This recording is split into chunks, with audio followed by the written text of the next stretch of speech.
Maulid Nabi, kelahiran baginda Nabi Muhammad sallallahu alaihi wasallam. Yang belum pernah berangkat umroh angkat tangan. Yang belum pernah berangkat umroh. Sudah semua? Mencurigakan nih. Yang belum berangkat umroh, kita doakan semoga Allah mudahkan langkah menuju Baitullah, amin. Kata Imam Syafi'i, ini mazhabnya Syafi'i ya. Kata mazhab Syafi'i, sekali seumur hidup hukumnya umroh itu wajib. Kata mazhab Syafi'i. Itu mazhab Syafi'i, tapi mazhab yang lain terserah lah ya. Tapi kata mazhab Syafi'i, sekali seumur hidup umroh itu wajib. Berarti kalau wajib, kalau tak kami lakukan dosa, Ustaz? Enggak juga. Tapi penekanan sebisa mungkin. Kenapa kita penting nampak tilas Nabi? Ini dalam rangka sejarah saja. Saya tidak bahas yang lain tapi bahas sejarahnya dulu. Dalam sejarah kelahiran baginda Nabi Muhammad SAW, nanti yang lurus kita bengkokkan. Maaf, yang bengkok kita luruskan. Agak-agak silau sedikit. Jadi Bapak Ibu, pasca kelahiran Nabi, ada beberapa kejadian yang penting untuk diingat dalam sejarah.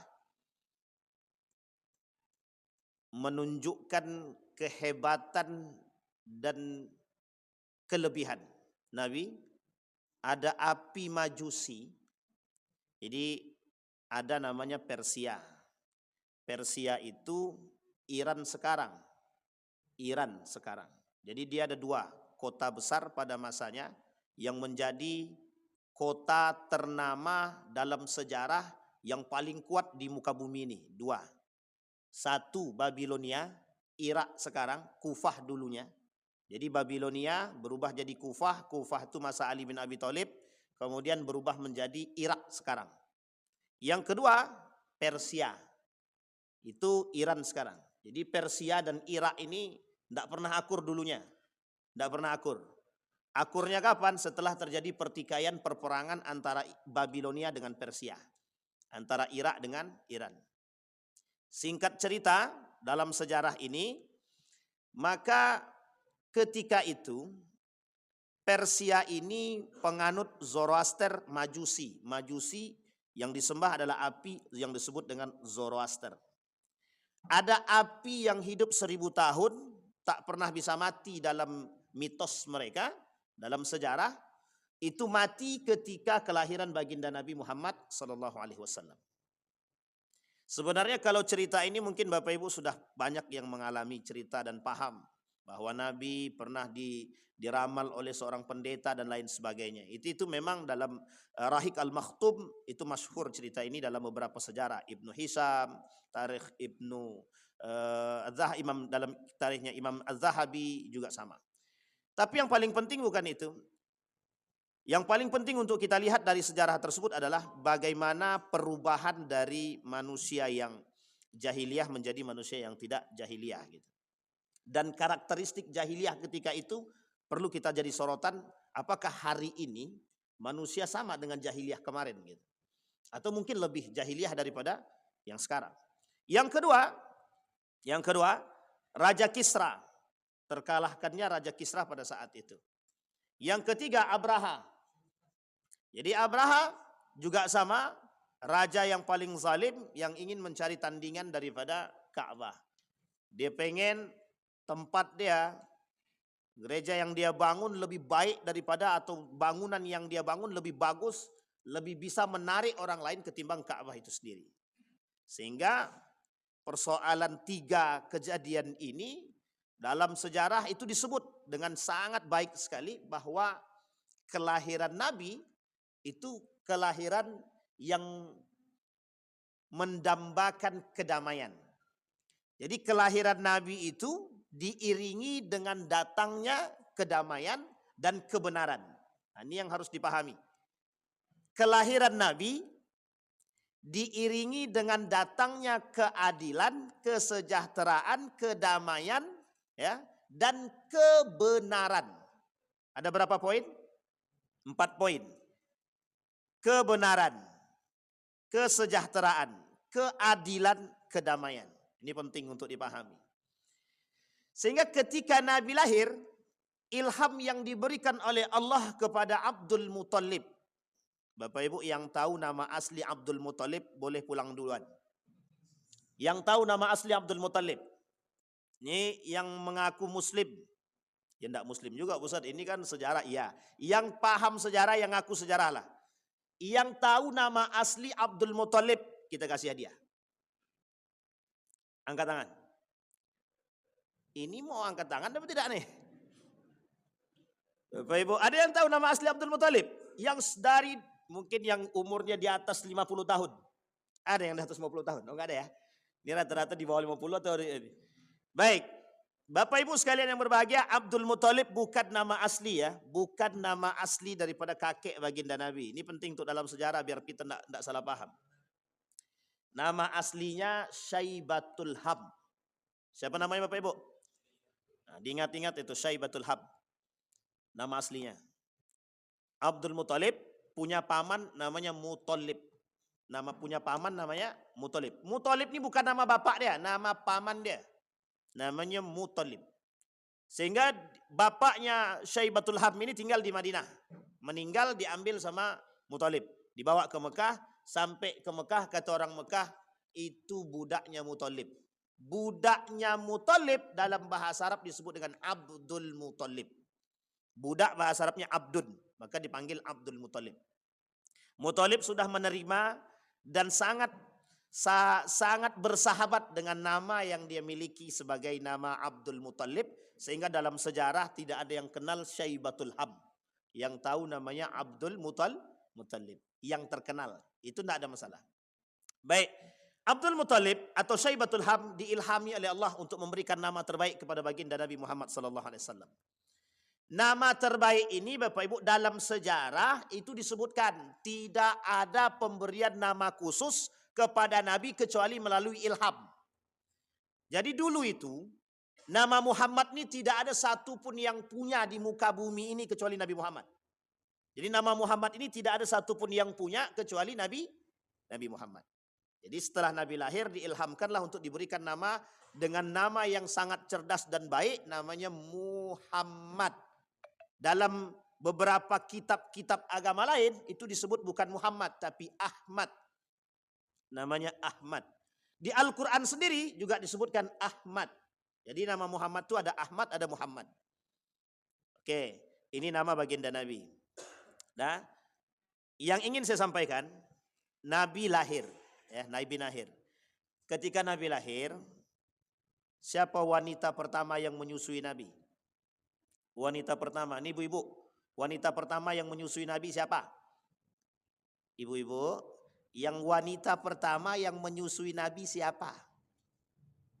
Ini yang saya bilang yang bengkok-bengkok kita luruskan.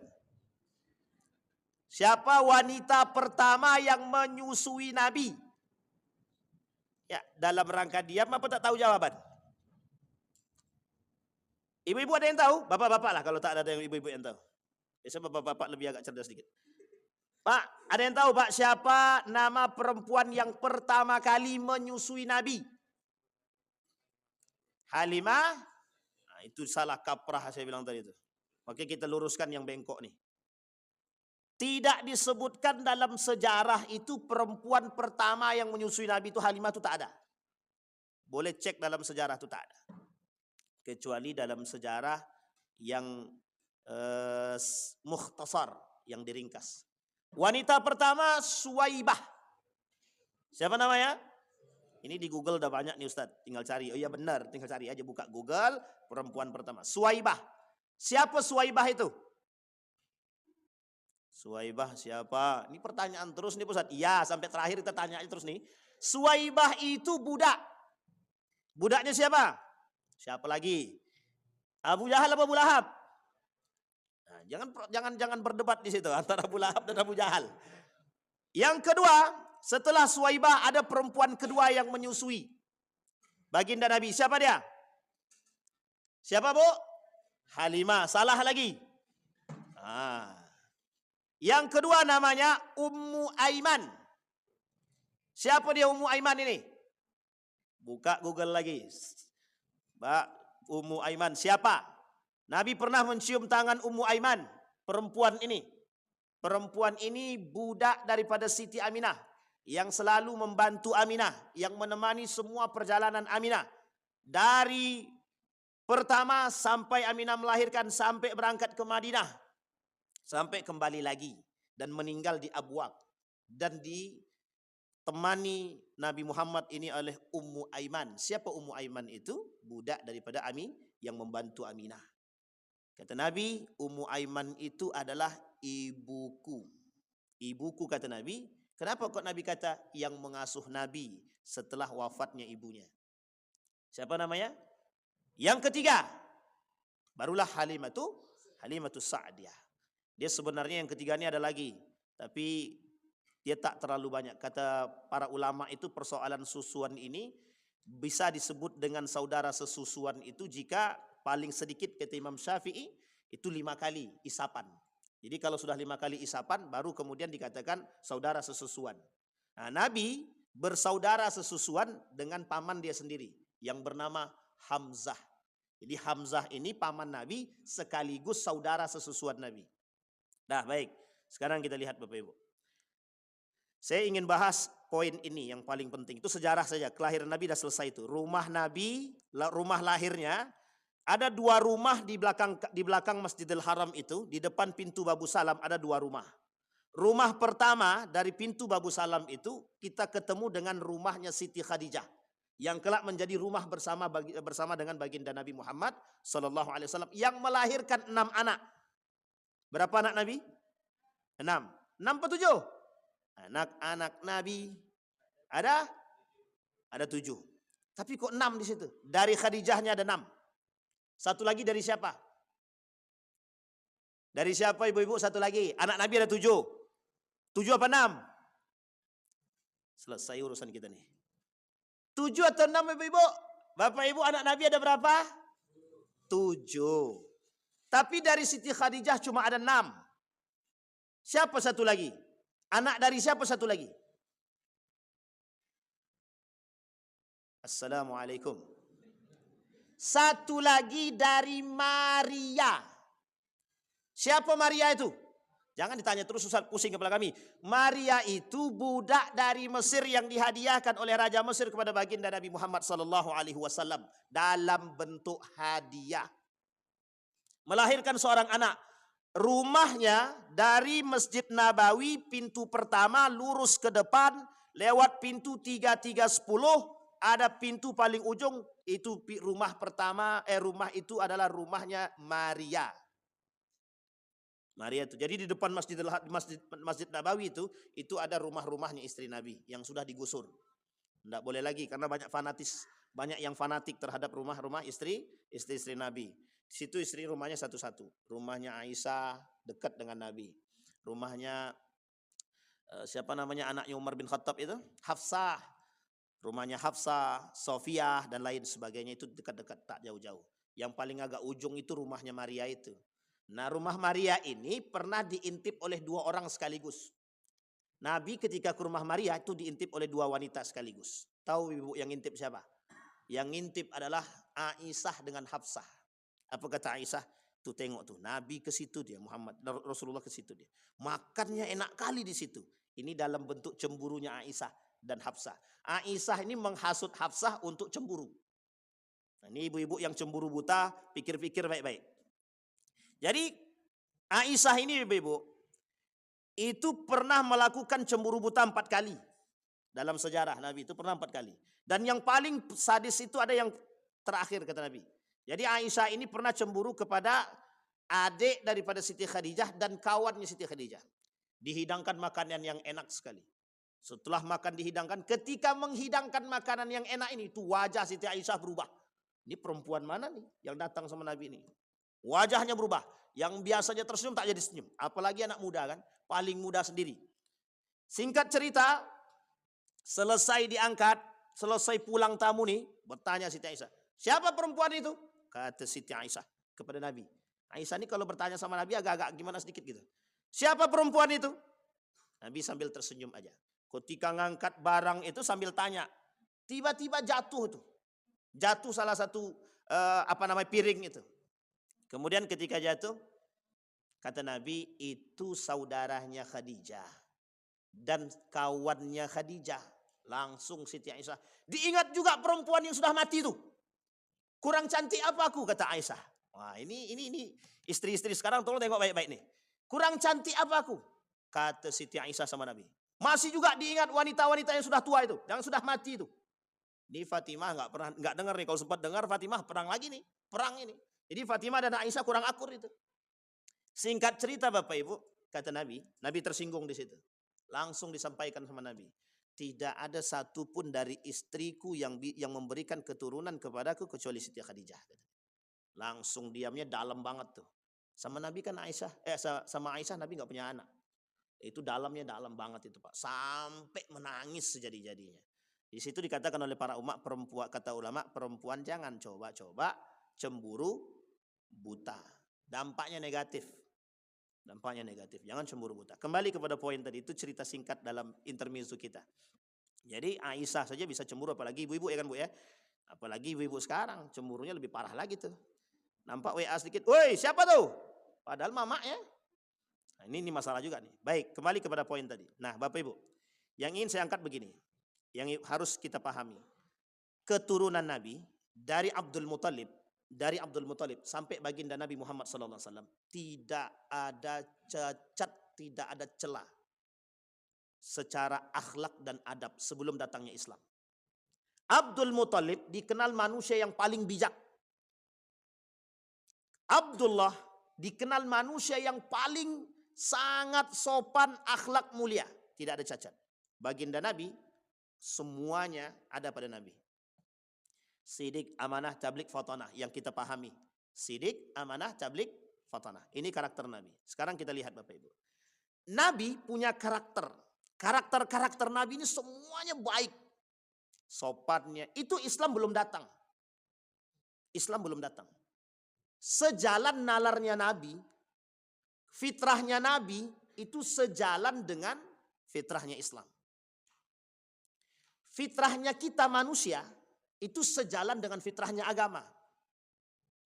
Bisa dipahami Ibu ya? Saya kerucutin, saya jabarin itu bahasanya. Fitrah kita manusia nih baik. Manusia bukan agama. Fitrahnya kita manusia ini adalah baik. Jadi kalau ada yang mencaci itu sedang baik apa tidak baik? Kalau ada yang mencuri itu sedang baik apa tidak baik? Sedang keluar daripada fitrah sebagai manusia. Berarti kalau dia keluar dari fitrahnya sebagai manusia, bagaimana tuh Ustaz? Tafsirkan sendiri. Oke, sampai sini paham ya Bapak Ibu ya. Fitrahnya Nabi, fitrahnya manusia yang diciptakan oleh Allah ini itu sejalan dengan fitrah agama. Fa'aqim wajhaka lid-dini hanifa fitratallah fataran nas alaih. Jadi kita nih baik itu bukan pilihan. Ibu-ibu, bapak-bapak berbuat baik itu bukan pilihan, wajib. Fitrahnya begitu. Jadi kalau ketika mereka melakukan kejahatan, kemungkaran, bagaimana Pak Ustaz? Sedang keluar dari sebagai manusia. Sedang keluar daripada fitrah dia sebagai manusia. Perhatikan hadis Nabi. Kata Nabi begini. Manusia itu berpotensi buat jahat. Tapi Allah mengapresiasi manusia karena menahan diri untuk tidak melakukan kebejatan. Saya ulangi sekali lagi. Allah mengapresiasi manusia yang tidak melakukan kejahatan karena menahan diri dia daripada perbuatan kejahatan. Sekarang kalau setengah dari orang yang ada di dalam ruangan ini, tidak usahlah setengah, 10 aja. Semuanya melakukan anarkis. Kira-kira kacau enggak tuh? Itu 10 saja. Bagaimana kalau semuanya? Kalau semua kita nih anarkis, semua kita nih maling. Kira-kira aman enggak tuh? Tidak aman. Kemungkaran. Tapi Allah mengapresiasi manusia yang menahan diri dia untuk tidak melakukan kejahatan. Nah ini fitrah kita Pak. Jadi sebenarnya fitrah kita manusia ini melakukan kebaikan. Makanya bahasa Nabi, bahasa Allah di dalam Al-Quran itu. Laqad kana lakum fi rasulillah uswatun hasanah. Ini harus digaris bawahi, ini garis uswah hasanah ini. Uswah hasanah ini digandeng dengan hadis Nabi. Innama bu'ithu liutammima makarimal akhlak. Ketika dikatakan makarimal akhlak, jangan diartikan Nabi penyempurna akhlak. Tidak. Nabi itu bukan penyempurna akhlak kita. Tapi suri tauladan bagi kita-kita nih yang memandang dengan iman. Saya ulangi sekali lagi. Manusia memandang dengan hati, dengan ilmu, dengan iman, itu Nabi sebagai uswah. Bukan penyempurna akhlak kita. Kalau Nabi sebagai penyempurna akhlak, kalau ada manusia yang tidak berakhlak, berarti tanggung jawab siapa? Apakah itu tanggung jawab Nabi? Kan tidak. Maka tolak ukurnya uswah hasanah. Berarti Pak Ustaz, Nabi itu sebagai sandaran. Betul. Nabi sebagai sandaran. Makanya kalau seandainya banyak manusia yang maling, maksiat, mungkar, zina, khamar, narkoba, dan lain sebagainya, itu tidak bisa disandarkan ke Nabi. Karena Nabi uswah hasanah. Maka makarimal akhlak di situ sebagai contoh yang baik. Nah, ada nanti 4 contoh yang saya sampaikan yang untuk kita jaga. Yang nanti ada kaitannya dengan fenomena akhir zaman. Nah, Bapak Ibu, lahirnya Nabi, wafatnya Nabi itu fenomena akhir zaman. Lahirnya Nabi, wafatnya Nabi itu tanda akhir zaman. Karena Nabi itu akhirul anbiya. Akhirul anbiya wa akhirul ahdi. Masa terakhir. Wa akhirul ahdi akhir zaman. Dan masa terakhir inilah yang disebut dengan akhir zaman. Jadi sekarang kita ini sedang berada di akhir zaman. Nah, kenapa penting refleksi Maulid Nabi? Yang penting dari Maulid Nabi itu adalah mutakhalliqan wa muta'addiban. Harus berakhlak, beradab. Kita lihat Pak, 3 ilmu, poin penting buat Bapak Ibu semua, kita semua. 1, iman. Yang kedua, ilmu. Yang ketiga, amal. Ini bekal terbaik Pak yang diberikan oleh Nabi. Iman, ilmu, amal. Saya ulangi sekali lagi. Iman, ilmu, amal. Ada orang berilmu tapi tidak beriman. Kira-kira rusak apa tak rusak? Ada orang berilmu tapi tak beriman.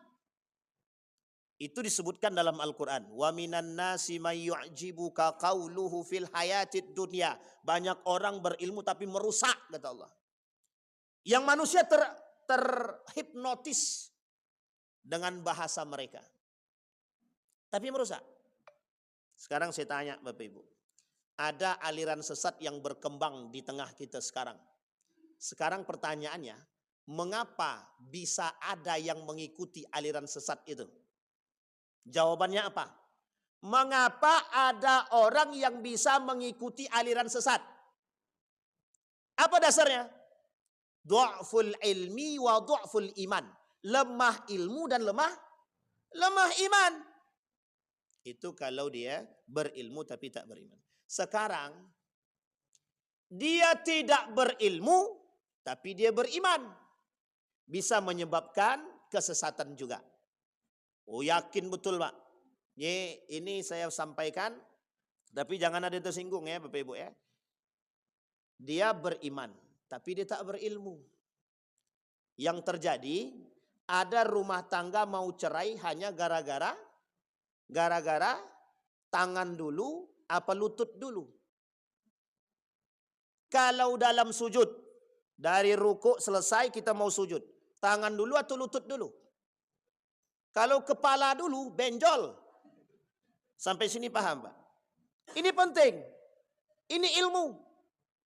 Tapi dampaknya adalah ada rumah tangga yang mau cerai karena dibilang lo nggak sunnah, gua sunnah. Stres nggak tuh? Itu persoalannya apa? Ilmukah, imankah? Dua-duanya masalah itu. Coba bayangkan. Nabi mengkolaborasi 3 itu. Ada orang berilmu, beriman dia, tapi tak diamalkannya. Nah, ini masalah penyakit paling besar di akhir zaman itu. Masalah penyakit yang besar di akhir zaman itu, kata Nabi, hilangnya Islam di tengah umat muslim. Berilmu, beriman, tapi sama sekali tak mengamalkan. Ini masalah paling terakhir, ini masalah bersama kita. Bukan hanya Bapak Ibu aja, semuanya ini masalah nih, akhir zaman. Sampai di sini paham ya Bapak Ibu ya? Nah, kembali Bapak Ibu. Nabi dengan karakternya itu sudah dari turunan baik Pak. Baik semua. Kakeknya baik, bapak dia baik, istri dia baik. Kemudian Nabi sendiri baik. Dan orang paham sebelum Nabi masuk Islam. Sekarang kita lihat. Nabi Sudah baik karakternya dari turunan. Sebelum Islam datang umur 40 tahun. Sebelum Nabi dibaiat jadi Nabi. Sudah baik. Sekarang pertanyaannya. Setelah Nabi dibaiat menjadi seorang Nabi. Membawa risalah Islam. Apa yang terjadi pada Nabi? Apa yang terjadi sama Nabi? Yang terjadi dengan Nabi, yang tadinya diagung-agungkan, kemudian disingkirkan. Betul ya? Nabi tadinya diagungkan, kemudian disingkirkan. Setelah 40 tahun. Jadi Nabi, dibaiat jadi Nabi umur 40. Risalah Islam datang, memperkuat karakter Nabi itu sendiri. Uniknya, yang tadinya Nabi diagungkan sebelum datangnya Islam atau sebelum dibaiat jadi Nabi, kemudian sudah Nabi masuk Islam atau dibaiat jadi Nabi, tidak ada yang mau melihat Nabi. Apa kata dia? Muhammad penipu, Muhammad pendusta, Muhammad nggak benar, Muhammad itu perusak, Muhammad pemecah belah umat. Orang pertama yang menghunus pedang untuk membunuh Nabi Muhammad, Umar bin Khattab. Orang pertama yang menghunus pedang untuk membunuh Nabi Muhammad, siapa namanya? Umar bin Khattab. Tapi uniknya, pedang yang dibawa justru mengantarkan dia kepada Islam. Sekarang perhatikan baik-baik. Mengapa orang yang tadinya mengenal fitrah kebaikan berubah menjadi manusia yang tidak baik setelah mengenal Islam? Maksudnya bagaimana? Orang sebelum datang Islam, sebelum Nabi dibaiat jadi Nabi, semuanya baik, Pak. Semuanya baik sama Nabi. Menghormati Nabi. Semua kabilah-kabilah Quraisy itu mengakui bahwa Nabi ini amin. Al-amin. At-tabligh. Baik, bagus. Orangnya komunikatif. Tapi setelah Nabi masuk Islam, setelah Nabi dibaiat menjadi seorang Nabi, mengapa mereka mencaci maki Nabi? Sampai di sini paham? Ada beberapa hal. Yang pertama, yang harus Bapak Ibu pahami untuk kita semua. Yang dipahami. Ada gengsi kabilah. Ternyata mereka gengsi melihat kabilah Quraisy daripada baginda Nabi Muhammad SAW. Maksudnya bagaimana? Dari kabilahnya Nabi Muhammad ada Nabi. Dari kabilah Quraisy yang lain tidak ada Nabi. Sekarang kita balikkan. Andai kata dari golongan mereka ada Nabi, kira-kira mereka ngikut nggak? Mereka ngikut nggak? Mesti ngikut. Karena ini sifatnya gengsi. Yang kedua, kedatangan Nabi merusak tatanan. Yang oleh mereka sistem itu sudah baik. Tapi bagi Nabi itu tidak benar. Kita ambil contoh sejarah Nabi Yusuf. Nabi Yusuf merubah drastis. Yang kaya harus miskin, yang miskin harus kaya. Ini kalau dibuat di Indonesia, stres semua. Jadi kalau dibuat, untungnya nggak dibuat kan. Yang kaya miskinkan, yang miskin kayakan. Kalau seperti itu enak Pak. Jadi orang kaya bisa merasakan miskin, orang miskin bisa merasakan kaya. Diputar Pak, diputar. Nabi merubah itu Pak, dirubah sama Nabi. Yang sistemnya konglomerasi, yang tadinya orang kaya punya kedudukan, punya kekuasaan. Maka ketika Nabi datang, kata Nabi tidak ada yang bisa membedakan antara satu dengan yang lain. Tidak ada ras, tidak ada rasis pokoknya, tidak ada. Kata Nabi, perbedaannya cuma satu, takwa. Orang sekarang mencoba membedakan mana yang kaya, mana yang miskin. Itu manusia sekarang. Ternyata sistem jahiliyah, konglomerasinya jahiliyah dibawa dan diadopsi oleh manusia hari ini. Yang mengaku pengikut kapitalisme, liberalisme. Yang menganggap diri dia paling baik. Dengan sistem yang kami bangun baik. Ternyata yang mereka inginkan adalah manusia mulia karena harta bukan karena iman.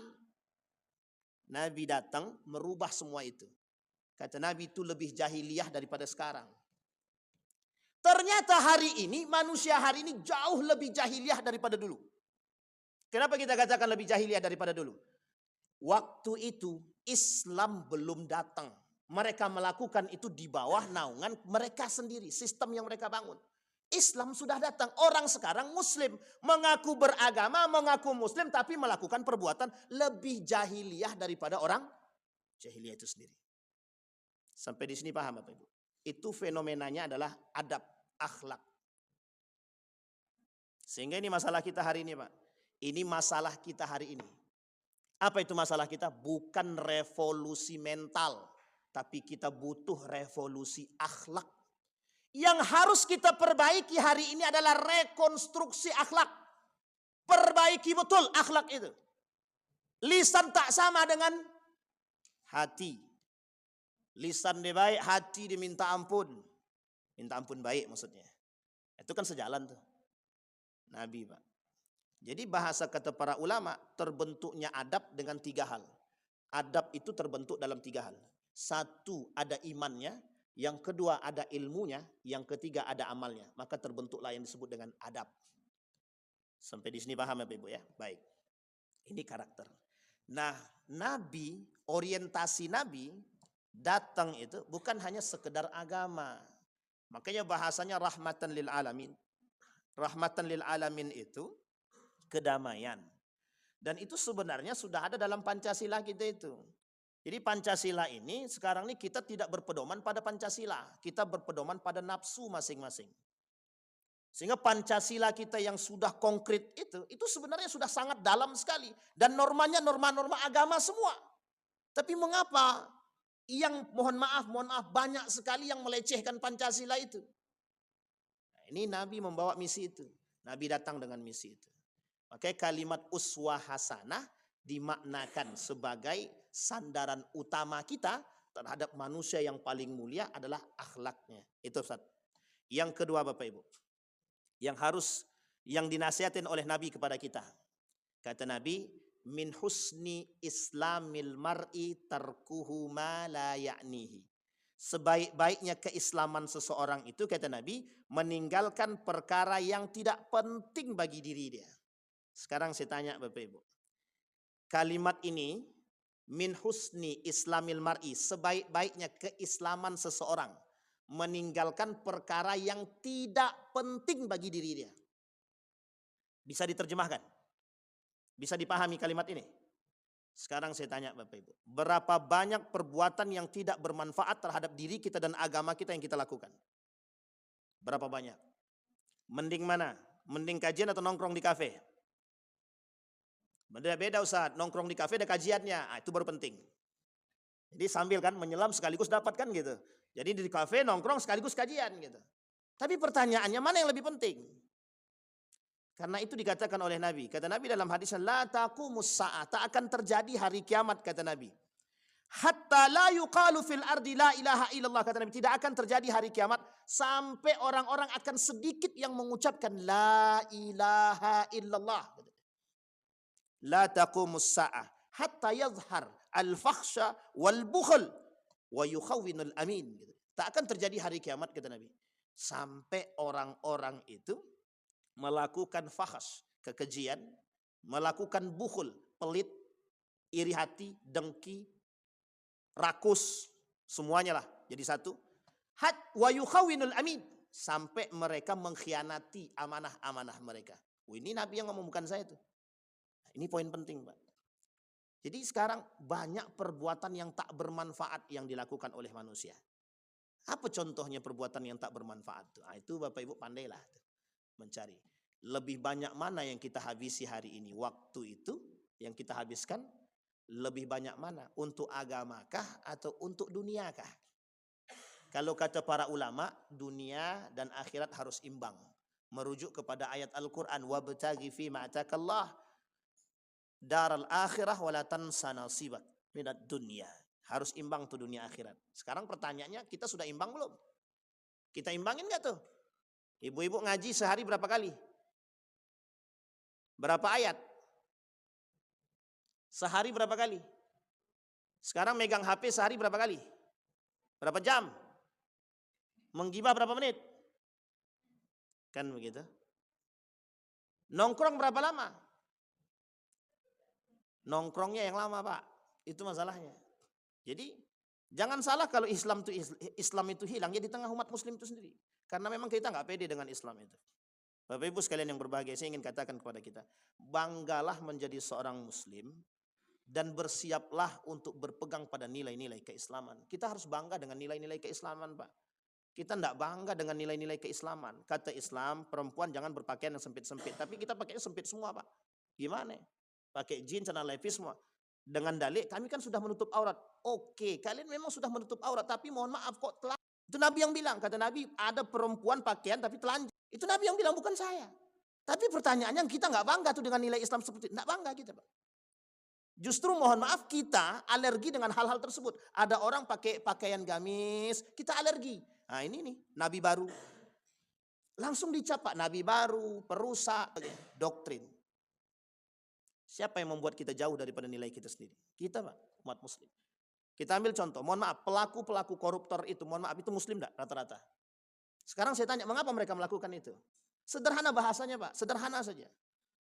Tekanan hawa nafsu dia lebih tinggi daripada tekanan agama. Pertanyaannya mengapa dia lakukan? Karena perkumpulannya itu. Coba kalau perkumpulannya orang-orang soleh itu. Ada nggak kira-kira tangannya mau mencuri itu? Mikir, Pak. Jadi itu poin penting kita. Nabi mengatakan berkumpul dengan orang-orang yang baik. Loh kita memaksakan diri untuk kumpul. Yang ketiga ada penyakit yang sekarang ini paling tenar di antara kita, gengsi. Ini penyakit manusia hari ini, Pak. Gengsi. Selain dari gengsi kita khawatir, Pak. FOMO. Fear of missing out. Takut ketinggalan sesuatu yang hari ini tenar. Jadi kalau ada kawan pakai tas branded, kita harus pakai branded. Nggak sadar diri padahal nggak punya duit. Akhirnya ngutang, pergi ke bank, tersiksa. Nah main riba, akhirnya apa? Seret-seretan, masuk penjara, dan lain sebagainya. Allah perangi semua. Tapi kan dampaknya apa? Gaya hidup. Gara-gara gaya hidup, gengsi muncul. Apakah itu yang diajarkan Islam? Tidak, tarkuhu ma la ya'nihi. Tinggalkan. Kalau memang kita ini apa adanya, kenapa kita harus malu? Aku tidak punya duit, kenapa kita harus malu? Hinakah? Hinakah orang yang tidak mengatakan kebenaran? Maaf, hinakah orang yang mengatakan kebenaran? Tidak. Justru hari ini kebenaran dibungkam, yang terjadi pembenaran. Sekarang mengapa manusia tak mau melakukan, tidak berani mengatakan kebenaran? Ada alasannya? Ada. Dibungkam. Ini abang ini ngomongkan saya. Kita boleh dibungkam. Jadi refleksi kelahiran Nabi itu tiap tahun kita ingatkan, tiap tahun kita diperingati. Harusnya kita sudah mencontoh Nabi itu dari situ. Baik, itu yang ketiga. Nah sekarang Bapak Ibu ada nasihat Nabi yang kedua. Man kana yu'minu billahi wal yaumil akhir falyakul khairan aw liyasmut. Ini penting betul.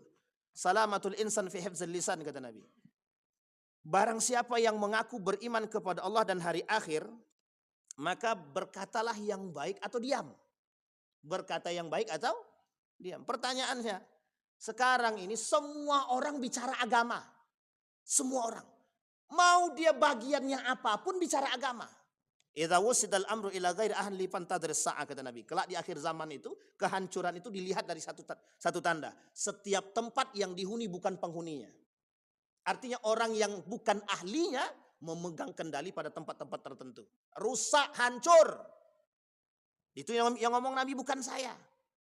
Pertanyaannya adalah, orang hari ini semua bisa berbicara. Tidak hanya lewat lisan dia, tapi bisa lewat tangannya, Pak. Sekarang orang semua berbicara, Pak. Falyakul khairan aw liyasmut. Kalau Anda tidak punya hak berbicara, jangan bicara. Kalau Anda tidak tahu, tidak usah ngomong. Yang muncul adalah fitnah, dampaknya jauh lebih besar daripada apa yang kita buat. Makanya bahasanya salamatul insan fi hifdzil lisan. Keselamatan manusia dalam menjaga lisan dia, Pak. Coba bayangkan tuh kasus-kasus yang terbaru itu. Sebabnya lisan. Karena lisan tergelincir, Allah tunjukkan apa yang terjadi.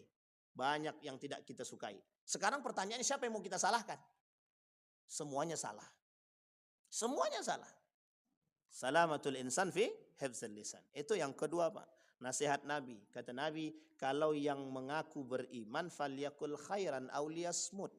Lebih baik kita menahan diri daripada harus menebarkan aib orang lain atau sesuatu yang tidak fakta. Maka Allah bilang dalam Al-Quran, in ja'akum fasiqum binaba'in fatabayyanu. Kalimat fatabayyanu ini penting, Bapak Ibu. Penting banget untuk Bapak Ibu perhatikan. Kenapa begitu? Sesuatu yang datang kepada kita dalam bentuk kabar dan berita, tolonglah. Jangan main sarser-sarser aja. Dijaga dulu, klarifikasi dulu, validasi dulu. Kita udah belajar itu. Yang S1, S2, S3 semua udah belajar validasi. Ini penting, klarifikasi penting, Pak. At-tabayyun tuh di situ. Sehingga kita tidak mudah memfitnah orang, kita tidak mudah menyebarkan sesuatu yang rusak. Itu karakter Nabi.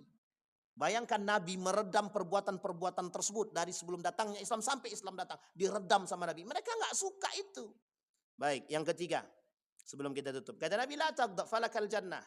Jangan marah kemudian surga bagi dirimu. Ini adalah satu hal untuk kita semua perbanyak beristighfar. Salah satu cara untuk meredam daripada amarah adalah salah satu cara untuk meredam amarah adalah beristighfar, minum. Tapi jangan berdiri pula minumnya, duduk. Atau disumbahkan pakai air, ya berhenti, ya, itu makin jadi itu marahnya. La taghdab falakal jannah. Kenapa Nabi bilang ini? Karena dampaknya itu, Pak. Mohon maaf, yang satu emosi marah-marah, yang satu lagi marah-marah, terjadi perkelahian. Sekarang pertanyaannya, kalau sudah terjadi perkelahian, siapa yang rugi? Dua-duanya rugi. Marah, ngamuk, laki ngamuk, dibantingnya pintu. Selesai ngamuk dia pas lagi sadar, aduh keluar lagi duit beli pintu. Akhirnya kan mau tidak mau gara-gara dia ngamuk, marah-marah, pintu hilang, beli baru kan keluar duit lagi. Nah, ini adalah sesuatu yang dihasilkan daripada amarah. Yang terakhir, la yu'minu ahadukum hatta yuhibba li akhihi ma yuhibbu li nafsihi. Nasihat terakhir kata Nabi. Yang keempat, kata Nabi, saling mencintai antara satu dengan yang lain. Bapak Ibu, kalimat ini saya tutup dengan satu kalimat penting bagi kita semua. Sudah tidak zamannya hari ini manusia berpikir akan diri dia sendiri. Saya ulangi sekali lagi, sudah saatnya umat mukmin saling memikirkan antara satu dengan yang lain. Saya petik satu quote dari Kunto Wijoyo itu, kata Kunto Wijoyo, saatnya umat mukmin ini solehnya berjamaah, bukan soleh sendiri lagi. Karena kalau soleh sendiri sampai kiamat pun Islam tidak akan muncul. Tapi kalau kita soleh berjamaah, itu penting. Apa maksudnya? Maksudnya begini, nasihatilah yang mengerti dan yang kenal dan yang tahu. Nasihatilah. Kalau mereka melakukan kesalahan, tidak sholat, yang paling penting itu dulu Pak. Sholatnya, puasanya, zakatnya, yang penting-penting itu dulu, ingatin tuh. Fulan ibn fulan, korupsi itu haram, jangan korupsi juga, riba itu haram, jangan riba juga. Itu tidak ada masalah kita ingatin Pak. Penting Pak, penting banget. Duduk bareng, satu kantor, yang satu korupsi, yang satu enggak. Ingatin Pak, ingatin. Nanti ditanya sama Tuhan, si fulana, ente udah ingatin belum kawan ente? Belum, ente masuk. Mau begitu? Karena kita nggak punya pertanggungjawaban. Setiap orang di antara kita punya satu syafaat yang bisa kita berikan kepada sahabat-sahabat kita yang dekat dengan kita secara keagamaan. Bisa dipahami Bapak Ibu? Nggak ada pertanyaan, alhamdulillah. Baik, kita berdoa. Insya Allah nggak ada pertanyaan Pak. Karena udah melampaui batas nih kata Bang Asrori ini. Baik, kita berdoa kepada Allah, mudah-mudahan apa yang kita sampaikan di subuh hari ini, di siang hari ini, pagi menjelang siang, Allah berkahi, Allah ridai, Allah tempatkan di tempat terbaik di sisinya adalah sesuai dengan posisinya. Insyaallah Allah berikan amanah-amanah yang baik kepada kita. Allah jadikan kita manusia-manusia yang amanah terhadap apa yang Allah berikan. Allah jadikan setiap langkah kita penuh dengan keberkahan serta dimulai dengan bismillah. Dan Allah jadikan kita orang-orang yang istiqamah. A'udzubillahi minasyaitonirrajim. Bismillahirrahmanirrahim. Hamdas syakirin, hamdan na'imin. Hamdan yuwafi ni'amahu wa yukafi'u mazidah. Ya Rabbana lakal hamdu kama yanbaghi li jalali wajhikal karim wa azim sultanik. Allahumma salli ala Muhammad wa ala ali Muhammad. Allahumma faqihna fid din wa alimna ta'wil. Allahumma ighfir lana dhunubana وكفر عنا سيئاتنا وتوفنا مع الأبرار. اللهم أنزل الرحمة والمغفرة. اللهم انفعنا بما علمتنا وارزقنا علوما تنفعنا في الدين والدنيا والآخرة. اللهم أعنا على ذكرك وشكرك وحسن عبادتك. اللهم اجعل تجمعنا تجمعا مرحوما واجعل تفرقنا من بعده تفرقا معصوما. اللهم انصر من نصر الدين واخذل من خذل المسلمين. اللهم انصر اخواننا المجاهدين في فلسطين وفي غزة وفي كل مكان. اللهم دمر اليهود. اللهم اهلك الكفرة والمبتدعة والمشركين اعداءك اعداء الدين. اللهم اختمنا بالصالحين. ربنا هب لنا من الصالحين. ربنا هب لنا من ازواجنا وذرياتنا قرة اعين واجعلنا للمتقين اماما. ربنا آتنا في الدنيا حسنة وفي الآخرة حسنة وقنا عذاب النار. والحمد لله رب العالمين. Assalamualaikum warahmatullahi wabarakatuh.